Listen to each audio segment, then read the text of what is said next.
Congresso Nacional promulgou uma ampla reforma tributária que simplifica impostos sobre o consumo, prevê fundos para o desenvolvimento regional e para bancar créditos do ICMS até 2032, além de unificar a legislação dos novos tributos.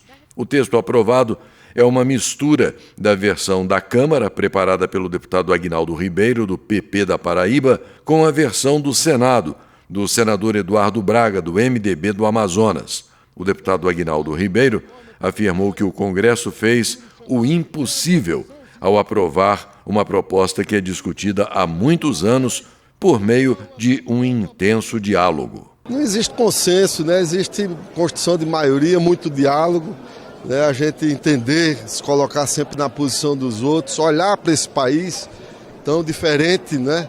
Mas com tantos brasileiros em situação igual. Eu acho que esse é o desafio que nós temos, trabalhar pensando no nosso país. E foi esse diálogo intenso, né, e extenso que nos permitiu, com o apoio dos nossos líderes partidários, sob a liderança do presidente Arthur aqui na Câmara, lá no Senado, sob a liderança do presidente Pacheco, chegar ao dia de hoje. E foi essa discussão democrática, ampla, de direita, de esquerda, de centro, né, ouvindo a todos, né, debatendo com a sociedade civil representada, os entes federados, estados, municípios, né, a própria União, num diálogo franco, né, ali todo mundo reclamando, discutindo sempre de forma legítima, né, defendendo os interesses, que é legítima essa defesa.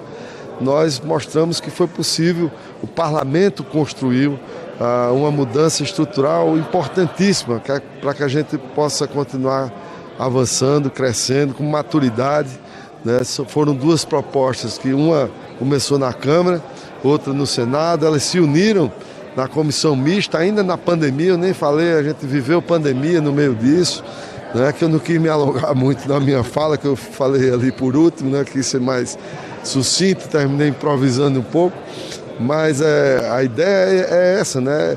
É quando o Executivo tem o senso de prioridade de um tema importante como é a reforma tributária, que se uniu, né, a uma pauta do Parlamento brasileiro, que já estava em andamento, e optou por essa solução para ser a solução estrutural que nós precisamos ter no nosso país. A proposta prevê a criação por lei complementar do IBS, o Imposto sobre Bens e Serviços, que vai englobar o ICMS e o ISS, e a CBS, a Contribuição sobre Bens e Serviços, que virá para substituir o PIS Importação, a COFINS e a COFINS Importação. Ao mesmo tempo, a reforma tributária promulgada no Congresso criou dois fundos, um para apaziguar até 2032 a chamada guerra fiscal entre os estados e outro para reduzir desigualdades regionais. Apesar de tudo, o deputado José Medeiros, do PL de Mato Grosso, disse achar que a reforma tributária ficou devendo. A última reforma aprovada tem mais de 40 anos.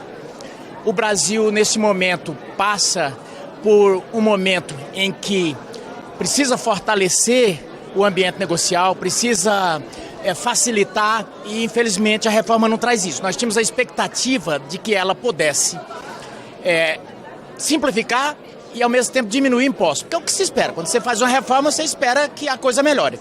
Na verdade, não aconteceu isso. O que a gente sente é que o governo ele pôs um pouco o pé no acelerador nos gastos, precisa fazer uma equação para tampar e usou a reforma para tampar esse rombo que está de 180 bilhões.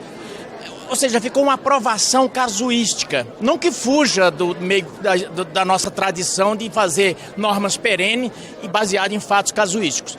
Mas nesse caso é lamentável porque isso trará bastante prejuízo. Embora haja essa comemoração toda, a oposição ficou com gosto de caixão velho na boca, porque a gente pôde minimizar aqui e ali alguma coisa, mas a gente tinha uma expectativa de que pudéssemos aproveitar esse momento e aprovar uma reforma melhor.